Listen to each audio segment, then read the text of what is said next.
hello. I almost said hi there, like Washington in Welcome Back, Kotter, but I didn't. But it crossed my mind. Hi there.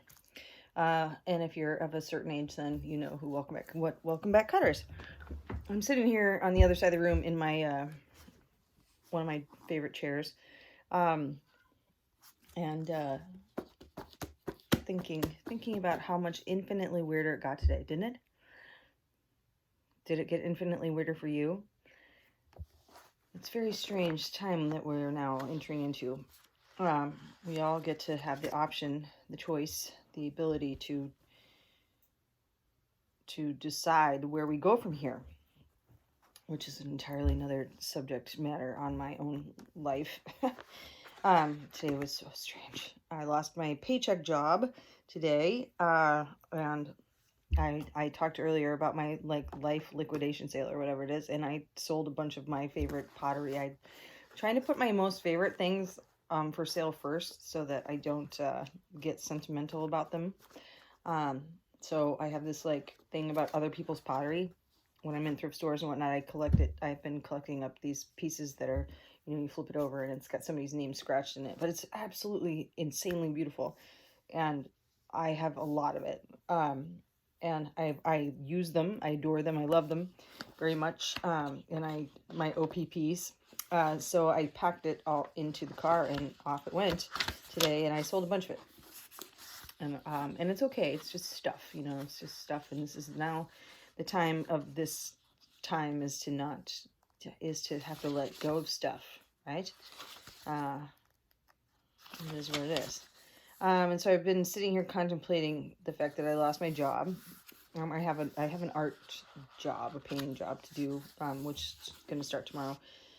But I also decided that I needed for me to start the book club. And I would like this actually to get to be a live and interactive discussion. I'm sorry, it's dark in here in this side of the room right now, but it's okay for me. It's okay for me. It'll be okay for you too. Mannequins, birds are there, pictures and paintbrushes and such, and I with my broken foot am elevated a little bit. You are sitting on as always, a strange contraption on a step stool amongst a pile of books on one of those fold out things that holds a book or a plate or something. This one is brass, and I found it at a thrift store. What you're sitting on now, and I'm like, oh, this is excellent for a phone, but it's cool old brass thing. Anyway, which we like.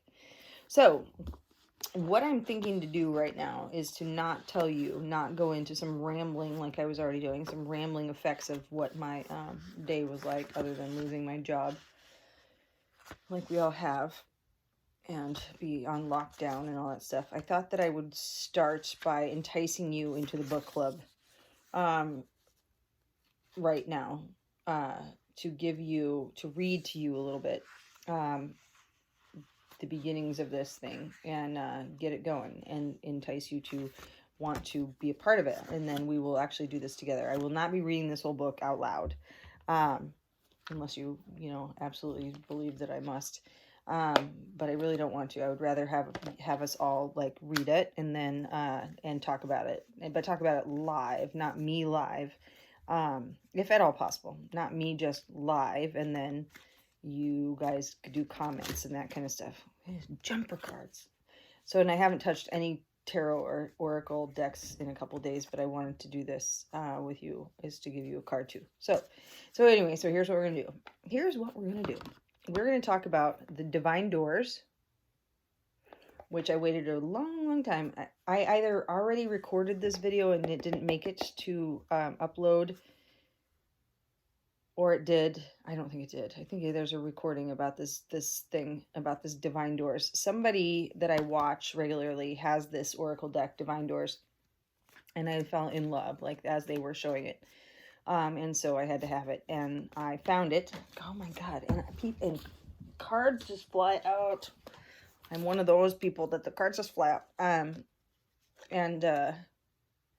Yeah, and I should read this. So anyway, I love this deck very, very much, and I'm glad it came. It took a long time for it to get here, And even so, like the seller that had it was in some estate sale somewhere, somehow. It came totally wrapped up like brand new.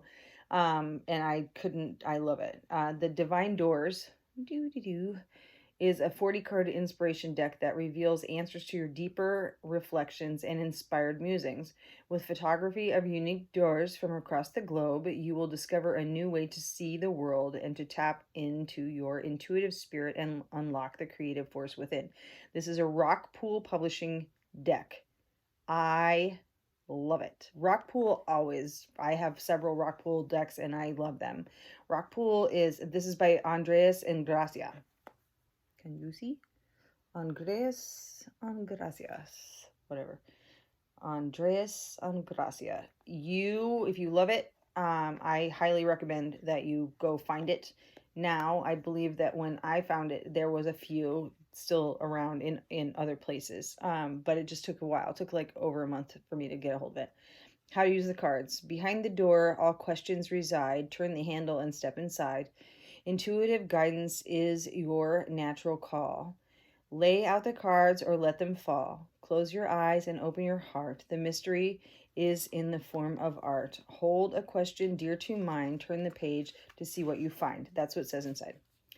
And it also says all images by Pexels and Shutterstock, except for the cards Inner Power and Jude's Song, Walkabout, and Secret Sketches are by Melissa Lee Bernali. So the doors of every card has some image of a door and then a message on the back, right? And ever since I've gotten them, I always, like in readings, I always kind of finalize with the door or open with a door for people, for my clients when they come for readings. And upside down. And then, oh, this is one of the ones, Jude's Song. This is one of the ones, it's a photograph by that person that was listed there. That person that was listed there is Melissa Lee Vernali. Yeah. I adore these cards. I adore them. And they're small. And I would make, like, in my own, I would probably, if I needed to, I would make a special thing to carry these in, except for the fact that they come with one of these cool magnetic closure boxes. And I would make a special case for them if I thought this box was terrible, or not of quality, but they belong in this box. It's almost as if the box itself is a door. I don't know. I just always, whenever I throw it in my bag, I always am like, no, don't hurt the box, because the box is so good. Like, this is one of those ones you just know, like, you intuit, you know when they should be something else. Like, I have a couple other decks that need to be in something else, and I make those. We should talk about that. I should tell you what I make. Damn it. Although you can see pictures of it on the website. Anyway, so I'm shuffling these around, and I haven't. It's been a couple days since I've touched any card whatsoever. But when I was thinking that I would kind of begin our journey with the Women Who Run with the Wolves by Clarissa Pinkola Estes, which I'm going to read a little bit to you about this because I really want I want people to get the book or get the audio book and start. And then we're going to do this maybe on Zoom where we can join in together. Because I don't want to just be talking about it and trying to watch comments at the same time. I would like us to actually be able to StreamYard or something where we can join whoever the first 6 people that Streamlabs, the first 6 people that decide to join me on this. We pick a time, we do the thing, and we all work it together. Like I just have the idea, but I would love it if we all were kind of equal paced out or whatnot. I have the opportunity to send it. I do have it on Audible. I have the opportunity to gift it to someone that is not yet on Audible. I can send the book for free. Now, if you're already an Audible subscriber, I believe that you can't have the free book. Doesn't mean you have to sign up for Audible. You have to sign up for the app, but you don't have to like give your credit card or anything for me to give it to you. So if somebody out there, all right, so it's St. Patrick's Day of 2020, and the world has gone to hell in a handbasket. And so if one of you that watches this in the next couple days wants to join in, it's Tuesday. We're going to do the official start Sunday. I did lose my job today, lose my paycheck job. I have my shop, but the shop is, not the greatest space at the moment. Is anybody a really great space? Does anybody want to own a witchy shop in Gulfport, Florida, or part of it? Does anybody want to live in Gulfport, Florida, and be a partner in a witch? Oh shit! And be a partner in a witchy shop. Because I really don't want to shut it down. Sorry about this, but dagnabbit cards. Did I get them all? Also, if you've watched the video recently, then you know that my foot is broken in, so I'm elevating at the moment. And I just took this time to straighten these little babies out. Anyway, so let's give you a card. And then I'm going to read a little bit from Women Who Run with the Wolves. And because I think it's really important right now that we actually do this. My city, as well as many, are on lockdown, and we have nothing's open. So it's even a better time to reclaim our archetype, reclaim our wild woman archetype. And even if we're locked in at home, we can do this together and get through this, power through it. We can open the door, right? So if you're into it, I'm going to read, I'm going to give us a door. Where are we? 11 minutes. Why do I keep checking in with that? It's because I watch so many YouTube videos now that are all checked in. I'm going to find us a door. And, if anybody notices what I'm doing, I'm left into right. And I guess that's not supposed to happen. We're supposed to do right into left, and I just can't do it. So if any one of you of my friends are watching this and have some insight as to why, I know that right's the giver, left is the receiver, but in my world, it's the other way around. And I just really cannot overhandedly do that. It's so klutzy. So we're not going to try it. But what does it mean if I left into right, as opposed to the supposed right into left? I guess if I do it enough, I could train myself. But does anybody know why it's really actually like the thing? What you're supposed to do. Anyway, so I'm just going to continue on with my way, left into right. Let's give us a card. And I'll stop babbling on. If you can keep up with me. And I 1 million ideas. Oh, here's one. Jumped right out. Intuition. Isn't that a beauty? Intuition. Simple, complex. Words of pain or that heal. You come to know truth by the way that it feels. Intuition. Simple, complex. Words of pain or that heal. You come to know truth by the way that it feels. So that's the door that I have for you all to open and be a part of. That one. So I won't do this. I keep throwing doors all the time, which is really funny because on the bottom of the deck is the one that jumped out before I started shuffling. And so I'll give you that one actually. Change beckons. The path is shifting. The road leads a new way. Do not be alarmed as change beckons today. Well, isn't that the thing? So the first card that jumped out actually was that card, and there it sat on the bottom of the deck. So there's that. So there's your roads. Jeez, Wendy, get it together. Where's the box? Somewhere. It must have fallen down. Hi, Sam. Oh, there it is. I'm all like cushed out in my easy chair and my funny blanket that I took from the hospital the other day when I had to have my foot casted up. I'm a humorous individual sometimes. I was talking to the nurse the nurse that was showing me how to wrap my foot properly. And I had already sat there for 2.5 hours and was freezing cold in the hospital. And after 2.5 hours, I walked out into the hall and I said, look, I'm out of here. I haven't had any ibuprofen, ice bags. I'm freezing. You know, I do better than this on my own at home, and this is costing me a fortune. And I would not have gone there except for some friends of mine insisted on it. Actually, a doctor, a brain surgeon, insisted on it. So they finally, as they were convincing me to stay, another nurse or page or whatever they do there at the hospital. I hate going there and I never go. She comes in with this white, very thin but thinly heavy blanket that was totally heated, and puts it around my shoulders, and all of a sudden has 2 ibuprofen and an ice bag. I was like, oh, okay. I said, I'll stay for a little while longer, but this anxiety of this fluorescent light and all this shit. So I was like, I'm out of here. So anyway, I did stay a little longer. I got the X-ray. They wrapped me up. I have crutches. I have the whole thing. And this lady that brought him in, I said to her, I said, do you know the bill?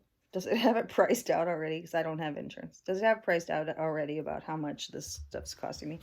I said, I want to know about this blanket, that you finally brought in. Like, how much am I paying for this? It's like, this is probably the crappiest hospital blanket I've ever had in my entire life, and it's probably $1,000.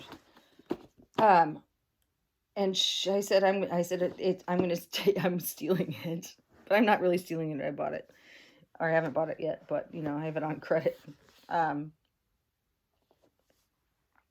Because who doesn't need a good blankie? Everybody. Especially now today. I'm glad I stole it or took it home without gift wrap. So she says, well, there's cameras everywhere in the hospital. I said, well, they're not in the rooms because you get naked in the rooms and you can't film that. So they're not in here. And she said, well, I just turned my head. And I said, okay, cool. Do you have one of those patient belongings bags? Because they had wrapped it up. I had another shoe, and then I was on crutches. So I had stuff that needed to go in there anyway. And she said, yeah, they're right here. They were also hanging on the wall. And so I got one of those, and I just poked the blanket into it. And then I felt bad, like I was stealing something in the bed. Then I didn't feel bad. I was like, but I bought it. And who doesn't need a good blankie every once in a while? If you don't have your mommy, a blankie might do. So now here I am with this blanket. And I have it.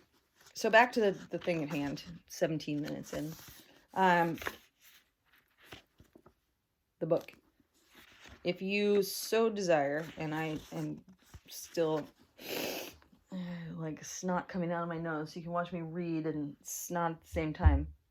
But now I'm on toilet paper restriction, so snot rockets it is for everybody.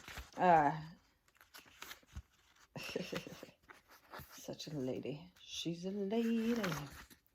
Whoa, whoa, whoa, she's a lady. I am going to read a little bit of this out loud to you right now, because I'm going to talk you into starting this with me while we're all on shutdown, right? We're all going to do it. So I'm going to read a little bit and then try to get you guys to comment, those that are interested. I know a couple comments came in already that some people have the book.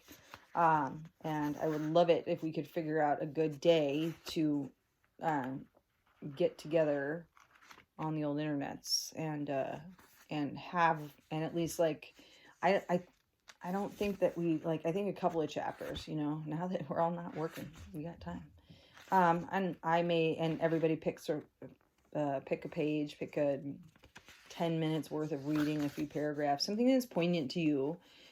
Within what we are reading in this section. And like I said in the other video, I did listen to this. I have it on Audible, and if somebody doesn't have Audible and just wants to sign up, you don't have to give a credit card or whatever, I will be happy to send it to you. I can do it one time, and you can have the Audible and have somebody read it to you. It's fabulous, so much so that I wanted to get the book. So tonight, I am going to read, it looks like the introduction, or a little bit of the introduction, and maybe, tomorrow I'll read a little bit more, but I got to get started on this, because it's been a pretty messed up day. I lost my job, I got a broken foot, and if you want to add more to it, I actually received an eviction notice at my house. The world, man, the world. So, maybe hold that thought. I'm going to use one of my 2 pieces of toilet paper to blow my nose real fast in Pollentown, and then we'll read a little bit, and then everybody will be happy. Right, Sam? That's the cat. Sam, cat.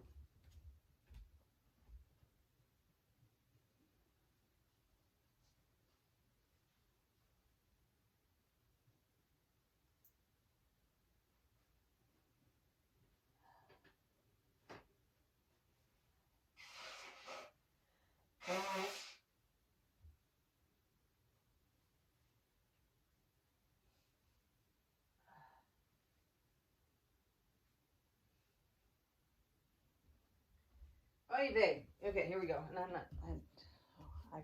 Oy vey. Oy vey. All right, so let's read us a little bit of this, and this again will be another unedited, so you're gonna have to just wait for a second as I blow my nose. And I'm probably gonna have to get a hanky because of its damn pollen and no toilet paper anywhere in the world. The job I lost today though was very nice, and it was a restaurant. I own my own shop, but it's not, I'm known as the witch doctor. And right now there's not, crazy amounts of people like wanting to come in and buy sage and stuff today, and I have a feeling it's going to get worse before it gets better, but who knows. But the place that I wait tables is in my community, and he's got to make choices and do what he has to do. But he did open up the doors to us employees, the few of us that there are, and he doled out for free to us all the produce that's going to end up going bad. So I do have a nice selection of produce from him today that to eat, which is awesome because I'm not a meat eater. So people walking around with their legs clamoring for rotisserie chickens, I'm not against it. You can eat whatever you want to eat, but for me a pile of produce is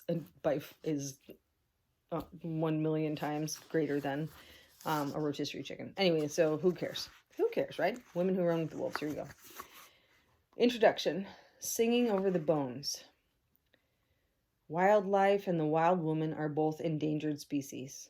Over time, we have seen the feminine instinctive nature looted, driven back, overbuilt. For long periods, it has been mismanaged like the wildlife in the wild lands. For several thousand years, as soon as and as often as we turn our backs, it is relegated to the poorest land in the psyche. The spiritual lands of the wild woman have, throughout history, been plundered or burnt, dens bulldozed, and natural cycles forced into unnatural rhythms to please others. It's not by accident that this pristine wilderness of our planet disappears as the understanding of our own inner world natures fade. It is not so difficult to comprehend why old forests and old women are viewed as not very important resources. It is not such a mystery. It is not so coincidental that wolves and coyotes, bears, and wildish women have similar reputations. They all share related instinctual archetypes, and as such, both are erroneously reputed to be ingracious, wholly and innately dangerous, and ravenous. My life and work as a Jungian psychoanalyst, poet, and cantadora, keeper of the old stories, have taught me that woman's flagging vitality can be restored by extensive psychic archaeological digs and into the ruins of the female underworld. I'm sorry if my reading is disjointed or bothers you. I'll get with it as I do this. By these methods, we are able to recover the ways of the natural instinctive psyche, and through its personification in the wild woman archetype, we are able to discern the ways and means of woman's deepest nature. The modern woman is a blur of activity. She is pressured to be all the things to all people. The old knowing is long overdue. The title of this book, Women Who Run with the Wolves, Myths and Stories of the Wild Woman Archetype, came from my study of wildlife biology, wolves in particular. The studies of the wolves, Canis lupus and Canis rufus, are like the history of women, regarding both their spiritedness and their travails. Healthy wolves and healthy women share certain psychic characteristics: keen sensing, playful spirit, and a heightened capacity for devotion. Wolves and women are relational by nature, inquiring, possessed of great endurance and strength. They are deeply intuitive, intensely concerned with their young, their mates, and their pack. They are experienced in adapting to constantly changing circumstances. They are fiercely stalwart and very brave. Yet both have been hounded, harassed, and falsely imputed to be devouring and devious, overly aggressive, of less value than those who are their detractors. They have been the targets of those who would clean up the wilds as well as the wildish environs of the psyche, instincting the instinctual and leaving no trace of it behind. The predation of wolves and women by those who misunderstand them is strikingly similar. So that is where the concept of the wild woman archetype first crystallized for me, in the study of wolves. I've studied other creatures as well, such as bear, elephant, and the soul birds, butterflies. The characteristics of each species give abundant metaphoric hints into what is knowable about the feminine instinctual psyche. The wild nature passed through the spirit twice, once by my birth to a passionate Mexican Spanish bloodline, and later through adoption by a family of fiery Hungarians. I was raised up near the Michigan state line, surrounded by woodlands, orchards, and farmland, and near the Great Lakes. There, thunder and lightning were my main nutrition. Cornfields creaked and spoke aloud at night. Far up in the north, wolves came to the clearings in moonlight, prancing and praying. We could all drink from the same streams without fear. Although I did not call her by that name then, my love for a wild woman began when I was a little child. I was an aesthete rather than athlete. Aesthete. Sorry about the pause there. I wanted to think about how aesthetic. So it's the word of aesthetic, but aesthete. I was an aesthete rather than athlete, and my only wish was to be an ecstatic wanderer. Rather than chairs and tables, I preferred the ground, the trees, and the caves, for in those places I felt I could lean against the cheek of God. The river always called to be visited after dark. The fields needed to be walked in so they could make their rustle talk. Fires needed to be built in the forest at night, and stories needed to be told outside the hearing of grown-ups. I was lucky to be brought up in nature. There, lightning strikes taught me about sudden death and the evanescence of life. Mice litters showed that death was softened by the new. When I unearthed Indian heads, fossils from the loom, I understood that humans have been here a long, long time. I learned about the sacred art of self-decoration with monarch butterflies perched atop my head, lightning bugs as my night jewelry, and emerald green frogs as bracelets. Oh my God, I wish that was me. A wolf, it was me in the Midwest. Oh, as a little child. A wolf mother killed one of her mortally injured pups.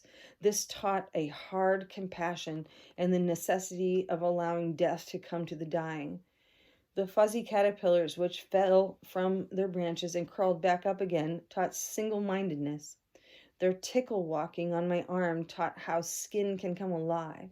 Climbing to the tops of trees taught what sex would someday feel like. My own post-World War II generation grew up in a same time where women were infantilized and treated as property. They were kept as follow gardens, but thankfully there was always wild seed which arrived in the wind.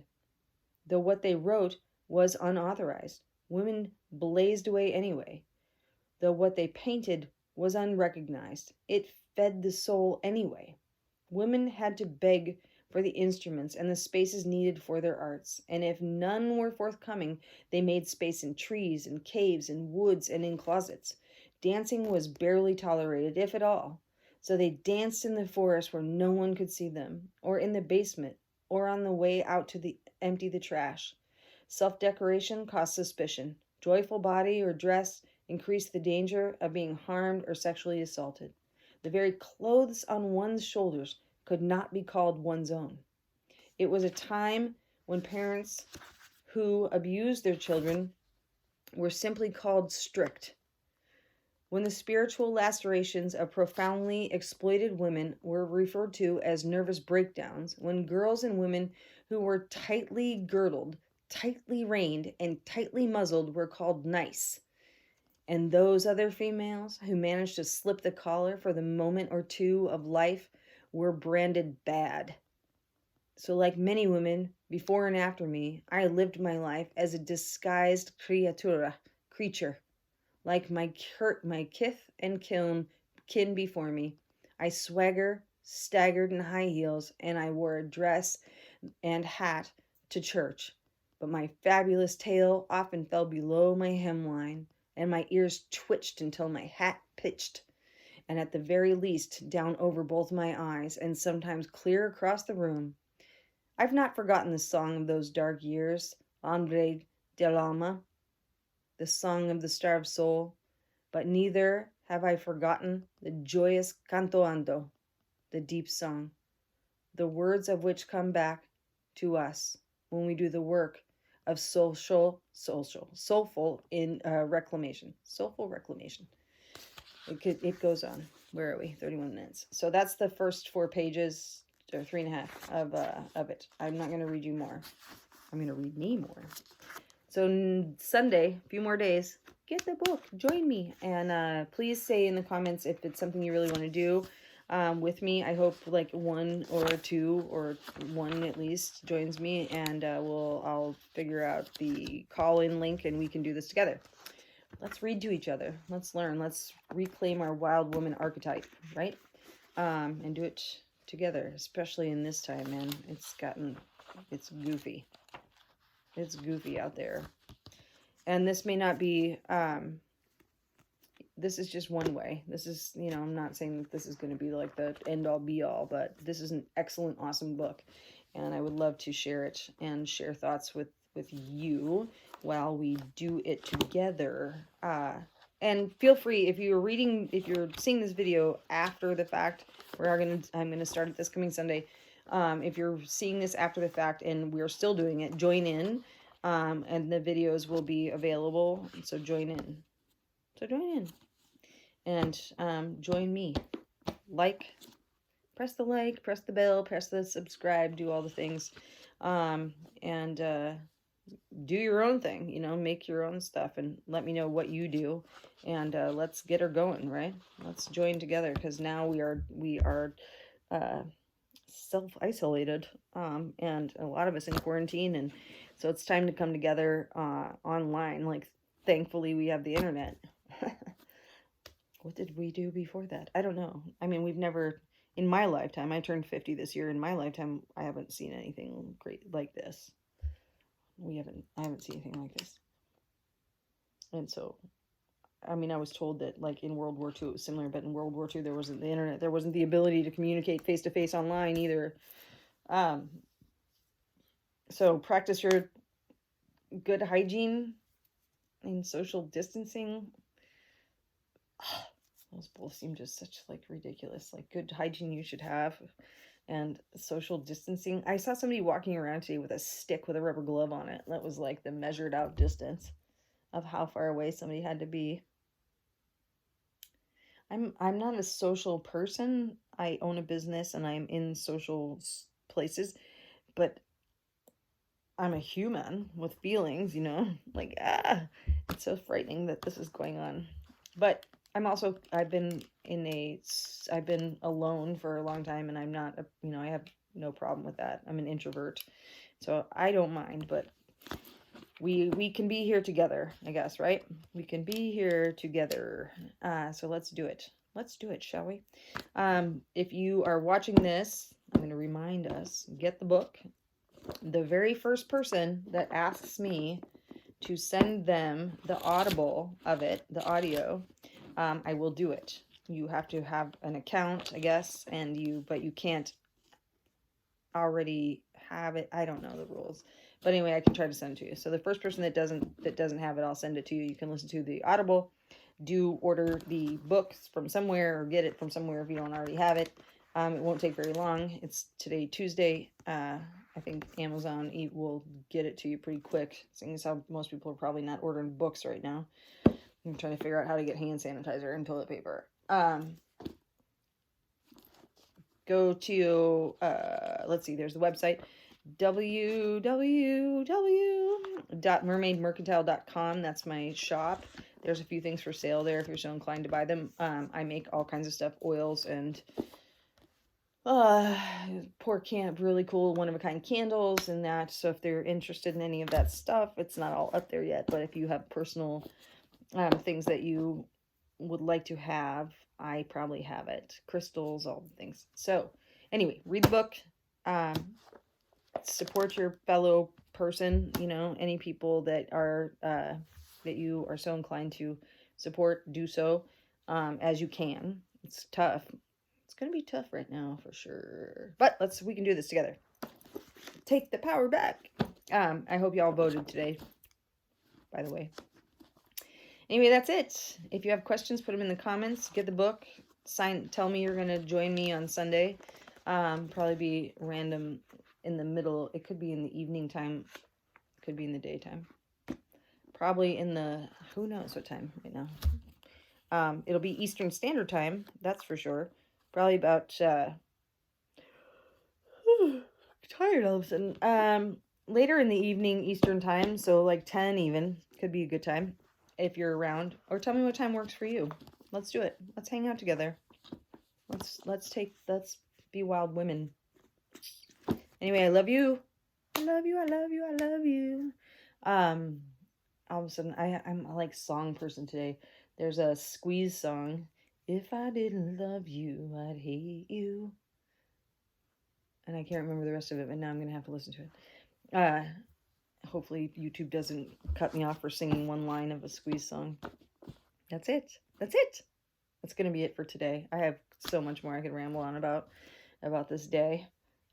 Please do your best to keep yourself and your family well.